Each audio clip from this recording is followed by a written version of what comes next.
Dear student and friends, welcome to my YouTube channel. जैसा कि आप लोगों ने थंबनेल में देखा होगा कि आज के लेक्चर का जो टॉपिक है वो है ग्लोब, अक्षांश एवं देशांतर, यानी लैटिट्यूड एंड लॉन्गिट्यूड। यानी आज के लेक्चर में हम लोग अक्षांश एवं देशांतर का अध्ययन करने वाले हैं, जिससे बनने वाले महत्वपूर्ण तथ्यों एवं क्वेश्चन के बारे में जानेंगे, जो आने वाले एग्जाम में आपके लिए हेल्पफुल साबित होगा। तो चलिए हम लोग बिना देरी किए हुए अपना लेक्चर स्टार्ट करते हैं। सर्वप्रथम हम लोग ग्लोब के बारे में जान लेते हैं कि ग्लोब क्या है। तो हम लोग जानते हैं कि पृथ्वी एक बहुत बड़ा भूभाग है। इस बड़े भूभाग को हम लोग छोटी सी आकृति पर दिखाते हैं, जिसे ही हम लोग ग्लोब कहते हैं। यानी ग्लोब क्या है? तो ग्लोब जो है पृथ्वी का एक लघु रूप है। क्या है? पृथ्वी का एक लघु रूप या एक मॉडल है। सर्वप्रथम इस ग्लोब को किसने बनाया? तो सर्वप्रथम ग्लोब की रचना जर्मनी के एक व्यक्ति मार्टिन बेहम ने की। यानी ग्लोब को बनाने वाला जो पहला व्यक्ति था वो कहाँ का था? वो जर्मनी का था, जिसका नाम था मार्टिन बेहम। इन्होंने 1492 ईस्वी में ग्लोब की रचना की और उन्होंने पृथ्वी को इरडॉफेल कहा। क्या कहा? पृथ्वी को इरडॉफेल कहा। इरडॉफेल, जिसका मीनिंग होता है एप्पल। यानी उन्होंने पृथ्वी को एक सेब की भांति समझा। हालांकि इसके ग्लोब में कई तरह की खामियां थी। इन्होंने एशिया, यूरोप और अफ्रीका को अपने ग्लोब में दिखाया। साथ ही अमेरिका जैसे बड़े भूभाग को उन्होंने एशिया का एक छोटा सा टुकड़ा बताया, और उन्होंने ऑस्ट्रेलिया और अंटार्कटिका को अपने ग्लोब में दिखाया ही नहीं। हालांकि सही तरीके से ग्लोब बनाने का जो श्रेय है वो क्रिस्टोफर कोलंबस को जाता है, जिन्होंने अमेरिका की यात्रा के बाद, अपने सफर के बाद अमेरिका को ग्लोब पर उतारा। जबकि आधुनिक ग्लोब की रचना का श्रेय जबकि आधुनिक ग्लोब की रचना का श्रेय जेराडस मर्केटर को जाता है। किसे जाता है? जेराडस मर्केटर को। जेराडस मर्केटर ने आधुनिक ग्लोब की रचना की और उन्होंने संपूर्ण विश्व का विस्तृत जानकारी उसमें दिया। देखिए, ये जो ग्लोब है, इस ग्लोब में आप लोग कई तरह के लाइन देखे होंगे। जैसे आपने देखा होगा इस तरह के लाइन, फिर आपने इस तरह के लाइन,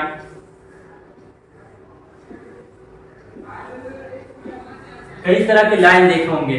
तो अब हम लोग इस लाइन के बारे में चलिए जानते हैं कि ये लाइन क्या है, इन्हें क्या कहते हैं और इनके से बनने वाले क्या क्या क्वेश्चन हो सकते हैं। तो चलिए हम लोग आगे देखते हैं। आपने ग्लोब में इस तरह का एक लाइन ड्रॉ होता हुआ देखे होंगे। यह लाइन जो होता है एक इमेजिनरी लाइन होता है, और इस इमेजिनरी लाइन को हम लोग अक्षांश यानी लैटिट्यूड बोलते हैं। इसी इमेजिनरी लाइन में से एक 0 डिग्री लैटिट्यूड यानी अक्षांश होता है, जिसे हम लोग भूमध्य रेखा भी कहते हैं, जो हमारे ग्लोब के बीचों बीच होता है। और यह लाइन जो है वो हमारे पृथ्वी को 2 भागों में बांटता है। एक ऊपर वाला भाग जिसे हम लोग उत्तरी गोलार्ध बोलते हैं। क्या बोलते हैं? उत्तरी गोलार्ध बोलते हैं। इंग्लिश में इसे नॉर्दर्न हेमिस्फीयर बोलेंगे। और एक इस लाइन के नीचे वाला भाग जिसे हम लोग दक्षिणी गोलार्ध बोलते हैं। क्या बोलते हैं? दक्षिणी गोलार्ध बोलते हैं, यानी साउदर्न हेमिस्फीयर। अब देखिएगा कि ये जो लाइन होता है यानी अक्षांश रेखा होता है, ये पूरब से पश्चिम की ओर खींचा जाता है। यानी ये जो अक्षांश होता है यह पूरब से पश्चिम की ओर खींचा गया हुआ है, और ये हॉरिजॉन्टल लाइन में है, यानी क्षैतिज रेखा होती है और ये रेखाएं जो होती है वो एक दूसरे से बराबर दूरी पे होती है, यानी समांतर रेखा होती है। इसीलिए कभी कभी हम लोग ये अक्षांश को समांतर रेखाएं भी कहते हैं। और जैसे जैसे हम लोग उत्तरी गोलार्ध या दक्षिणी गोलार्ध की ओर जाते हैं, यानी ये 0 डिग्री अक्षांश रेखा जो है, इससे हम लोग ऊपर की ओर जैसे जैसे बढ़ते जाएंगे या दक्षिण की ओर जैसे जैसे नीचे आते जाएंगे, तो इस जो लाइन की जो लंबाई है, यानी अक्षांश रेखा की जो लंबाई है वो घटती जाएगी। और ये अक्षांश रेखा जो है वो 1 डिग्री के अंतराल पर खींचा जाता है और इस प्रकार 90 डिग्री के अंतराल तक खींचा जाता है। और यहाँ पे 90 डिग्री अंतराल को हम लोग नॉर्थ पोल यानी उत्तरी ध्रुव कहते हैं। क्या कहते हैं? उत्तरी ध्रुव कहते हैं। और नीचे जो 90 डिग्री अंतराल तक खींचा जाता है, जिसे हम लोग साउथ पोल यानी दक्षिणी ध्रुव कहते हैं। अब देखिएगा कि ये जो लाइन होती है, इसके बीच की जो प्रत्येक अक्षांश होता है, इस प्रत्येक अक्षांश की जो बीच की दूरी होती है वो 111 किलोमीटर होती है, यानी 2 अक्षांशों के बीच की दूरी कितनी होती है? 111 किलोमीटर। हालांकि ये जो भूमध्य रेखा है, इस भूमध्य रेखा के पास उसकी दूरी थोड़ा कम होती है। भूमध्य रेखा पर उसकी दूरी जो होती है वो 110.6 किलोमीटर होती है, जबकि ये जो आपका नॉर्थ पोल या फिर साउथ पोल, जिसे हम लोग ध्रुव बोलते हैं, हम लोग जानते हैं कि ध्रुव 2 तरह के होते हैं, एक उत्तरी ध्रुव और एक दक्षिणी ध्रुव। इस उत्तरी ध्रुव और दक्षिणी ध्रुव पे इसकी जो लंबाई है वो बढ़ जाती है, यानी ध्रुव पर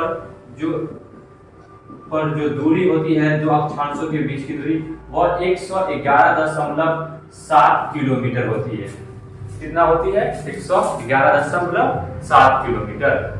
अब देखिए कि ये जितने भी अक्षांश रेखाएं हैं, इस अक्षांश रेखाओं में सबसे लंबी अक्षांश रेखा कौन होगी? ये वाली, ये वाली, ये वाली या ये वाली? तो हम लोग जानते हैं कि ये अक्षांश रेखा जो आपको दिख भी रहा होगा वो सबसे लंबी है, यानी सबसे लंबी अक्षांश रेखा कौन होगी? सबसे लंबी अक्षांश रेखा तो वो कौन होगा? भूमध्य रेखा।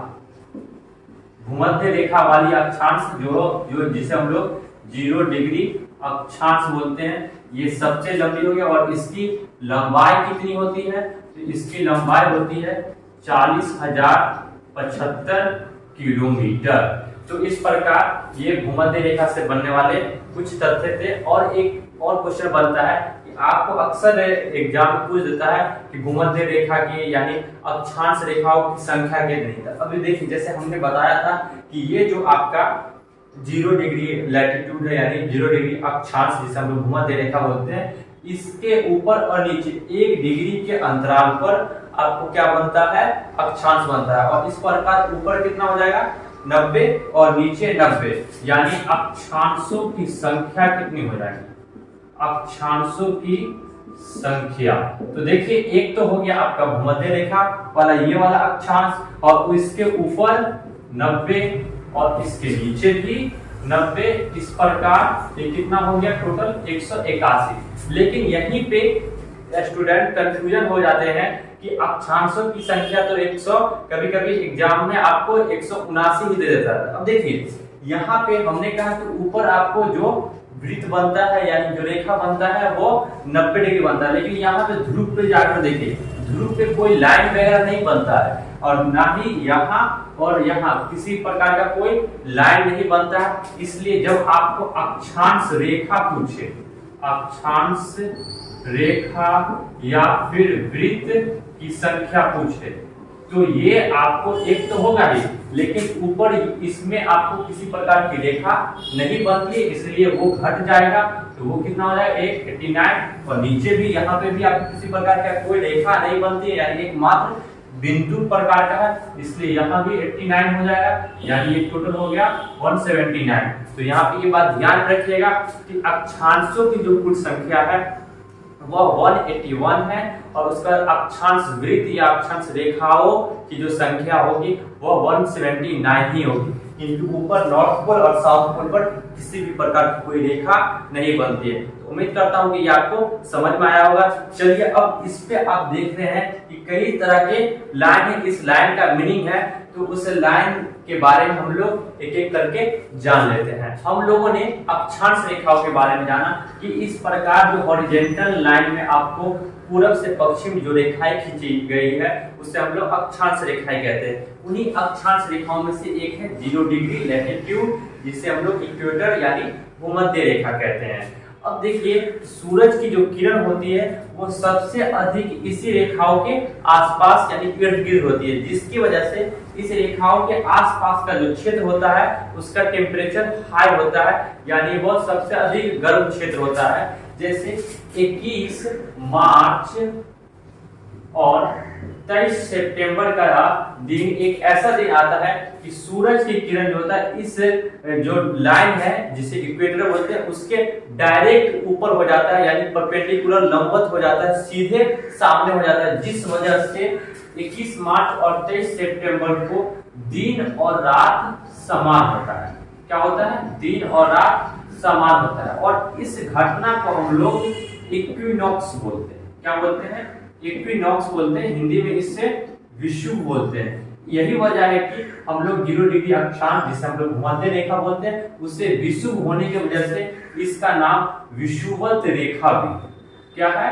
विषुवत रेखा भी है। यानी ये इक्वेटर के को हम लोग कई नामों से जानते हैं, 0 डिग्री अक्षांश हो गया, भूमध्य रेखा, इंग्लिश में इक्वेटर, विषुवत रेखा, या इसे आप महान वृत्त भी कह सकते हैं, क्योंकि ये सभी अक्षांश रेखाओं में सबसे सर्वाधिक लंबी होती है, इसीलिए हम लोग इसे महान वृत्त की संज्ञा भी देते हैं। अब देखिए वन डे एग्जाम में आपको अक्सर क्वेश्चन इस तरह से पूछ लिया जाता है कि ये जो आपका भूमध्य रेखा है कितने देशों से होकर गुजरता है, कितने महादेशों से होकर गुजरता है, कितने महासागरों से होकर गुजरता है। तो देखिए कि हम लोग जो जानते हैं कि यहाँ पे जो है आपका दक्षिणी अमेरिका है, और ये वाला जो एरिया है ये आपका अफ्रीका है, और इधर जो है ये एशिया का पार्ट है। यानी इस प्रकार जो आपका ये भूमध्य रेखा है वह 3 महाद्वीप या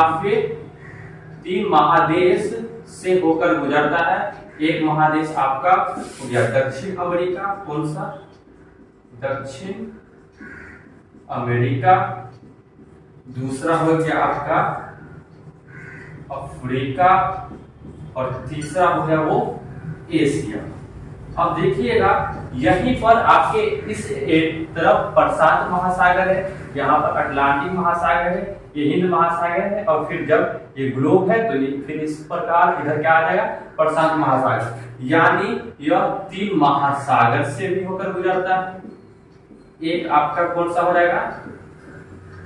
प्रशांत महासागर, दूसरा अटलांटिक महासागर, तीसरा हिंद महासागर। अब वहीं हम लोग अगर देश की बात करें तो कौन कौन देश से होकर गुजरेगा? टोटल देश जो हो जाएगा वो 13 देश है, यानी 13 देशों से होकर यह भूमध्य रेखा गुजरता है, जिसमें से एक आपका दक्षिण अमेरिका का देश हो जाएगा जिसका नाम है इक्वाडोर। क्या नाम? इक्वाडोर। दूसरा है आपका कोलंबिया, तीसरा है ब्राजील। अगर ये तीनों देश जो है दक्षिण अमेरिका का देश है, इसे अगर आप ट्रिक के द्वारा याद रखना चाहें तो आप रख सकते हैं, जैसे इसको हम लोग लिख सकते हैं एक काला बाज। ये याद रखने के लिए एक का मतलब इक्वाडोर, काला का मतलब कोलंबिया, बाज का मतलब ब्राजील। वहीं अगर अफ्रीका की बात करें तो अफ्रीका से 4 देश है, जिसमें एक है कांगो गणराज्य, कांगो गणराज्य। दूसरा है कांगो लोकतांत्रिक गणराज्य, तीसरा है केन्या, चौथा है सोमालिया, यानी 4 5 ये हो जाएगा 6, ये 7, ये 8। इसके बाद नेक्स्ट है युगांडा और अगला है गैबोन। यानी टोटल 6 देश आपको अफ्रीका से हो जाते हैं। और इन सभी देशों को याद करने का अगर आप ट्रिक यूज करना चाहते हैं तो वो हो जाएगा आपका काका के सामने युवा गाय। ये याद रखने के लिए ये आसान तरीका होता है, इसलिए हमने ये लिख दिया है। का मतलब हो जाएगा कांगो गणराज्य, नेक्स्ट का मतलब होता है कांगो लोकतांत्रिक गणराज्य, के मतलब केन्या, सामने मतलब सोमालिया, युवा मतलब युगांडा, गायब मतलब गैबोन।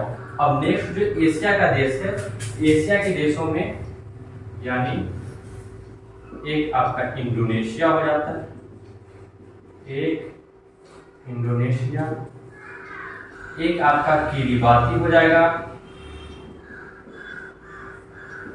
एक आपका मालदीव हो जाएगा,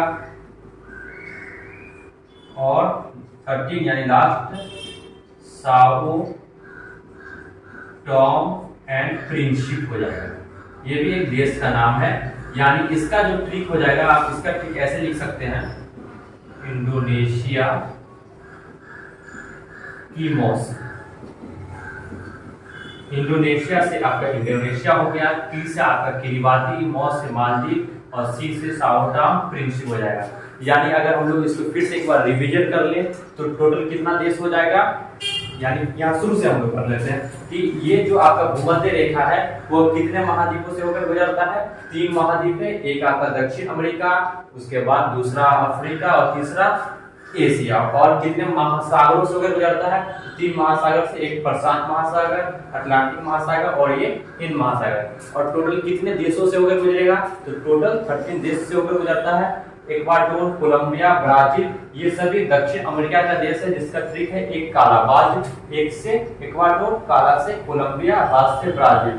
उसके बाद अफ्रीका का देश है कांगो गणराज्य, कांगो लोकतांत्रिक गणराज्य, केन्या, सोमालिया, युगांडा, गैबोन।